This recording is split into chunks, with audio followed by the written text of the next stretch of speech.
Hi mga kainday, magandang umaga. Tingnan nyo yung aking mga alaga. Ang dami-dami nila. Yan, kumakain sila mga kainday. Alaga kong kalapati. Oh, di ba? Ang dami. Ayan, merong matapang. Iwan siya oh.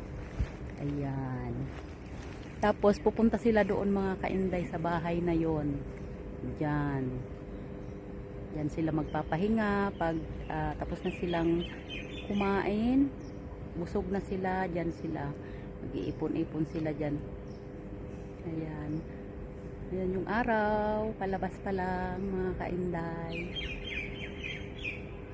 Ayan. Yan yung pagkain nila mga kainday.